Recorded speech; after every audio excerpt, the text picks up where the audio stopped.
پاکستان کی درسی کتب میں اکثر یہ بتایا جاتا ہے کہ تصور پاکستان ڈاکٹر علامہ محمد اقبال رحمۃ اللہ علیہ نے پیش کیا اور اسی لیے ان کو مفکر پاکستان بھی کہا جاتا ہے۔ تاہم اس عام تصور کے برعکس تاریخ یہ بتاتی ہے کہ اقبال کے خطبہ الہاباد سے 6 برس پہلے کانگریس کے صدر لالا لاجپت رائے پاکستان کا تصور دے چکے تھے۔ خود اقبال کے صاحبزادے جسٹس ریٹائرڈ جاوید اقبال مرحوم بھی اپنی کتاب زندہ رود میں یہ لکھ گئے ہیں کہ اقبال کو متحدہ ہندوستان میں الگ مسلم ریاست یعنی پاکستان کے تصور کا خالق سمجھنا دراصل تاریخ کو مسخ کرنے کے مترادف ہے۔ علامہ اقبال رحمۃ اللہ علیہ نے 29 دسمبر سن 1930 کو الہ آباد میں آل انڈیا مسلم لیگ کے سالانہ اجلاس میں جو خطبہ دیا تھا اس کے بارے میں کہا جاتا ہے کہ سب سے پہلے پاکستان کا تصور اس میں دیا گیا تھا۔ علامہ تب آل انڈیا مسلم لیگ کے صدر تھے۔ اس خطبے میں علامہ نے کہا تھا کہ مسلمانوں کا یہ مطالبہ قطعاً منصفانہ ہوگا کہ ہندوستان کے اندر ایک مسلم انڈیا قائم کیا جائے۔ میں یہ دیکھنا پسند کروں گا کہ پنجاب، صوبہ سرحد، سندھ اور بلوچستان کو ایک ریاست میں ضم کر دیا جائے۔ علامہ اقبال کے اس خطبے میں ہندوستان کے مسلمانوں کے لیے کسی آزاد اور خود مختار اسلامی مملکت کا تصور نہیں پیش کیا گیا تھا، بلکہ ایک ڈھیلے ڈالے وفاق کے اندر ایک مسلم ریاست کا تصور دیا گیا تھا۔ اس میں آسام کے مسلم اکثریتی علاقوں، بنگال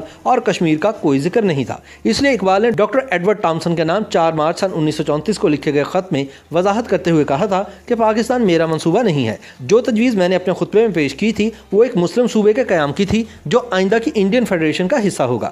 تاہم دستاویزات اور کتابوں میں محفوظ تاریخ یہ بتاتی ہے کہ اقبال کے خطبہ الہ آباد سے 6 برس پہلے کانگریس کے تب کے صدر لالا لاجپت رائے خود پاکستان کا تصور دے چکے تھے۔ لالا لاجپت رائے نے سن 1924 میں لاہور کے ایک اخبار ٹریبیون میں ایک مضمون لکھا تھا جس میں پہلی مرتبہ برصغیر کی فرقہ وارانہ بنیادوں پر تقسیم کا منصوبہ پیش کیا گیا تھا۔ اس منصوبے کے مطابق مسلمانوں کی 4 ریاستیں ہوں گی: صوبہ سرحد، مغربی پنجاب، سندھ اور مشرقی بنگال۔ انہوں نے لکھا کہ اگر ہندوستان کے کسی اور علاقے میں مسلمانوں کی اتنی تعداد یکجا ہو کر ان کا صوبہ بن سکے تو ان کی بھی اسی طرح تشکیل ہونی چاہیے، لیکن یہ بات اچھی طرح سمجھ لینی چاہیے کہ یہ متحدہ ہندوستان نہیں ہوگا۔ انہوں نے لکھا کہ اس کا مطلب یہ ہے کہ ہندوستان واضح طور پر مسلم انڈیا اور غیر مسلم انڈیا میں تقسیم ہوگا، لیکن لالا لاجپت رائے کے منصوبے میں بلوچستان کا ذکر نہیں تھا۔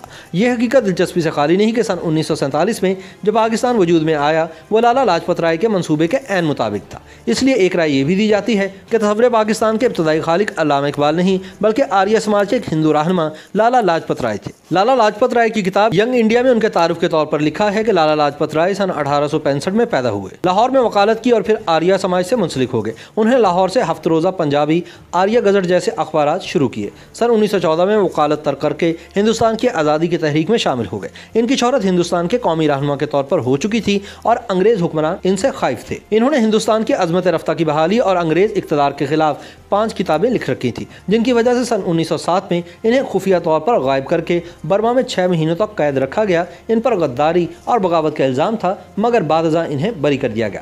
پہلی جنگ عظیم کے دوران لالا امریکہ چلے گئے جہاں انہوں نے ہندوستان کی آزادی کے لیے 32 صفحات پر مشتمل ایک دستاویز تیار کی جسے امریکی سینٹ میں بحث کے لیے منظور کر لیا گیا۔ سن 1919 میں لالا لاجپت رائے واپس انڈیا آئے۔ 1920 میں انہیں کلکتہ میں انڈین نیشنل کانگریس کا صدر منتخب کر لیا گیا۔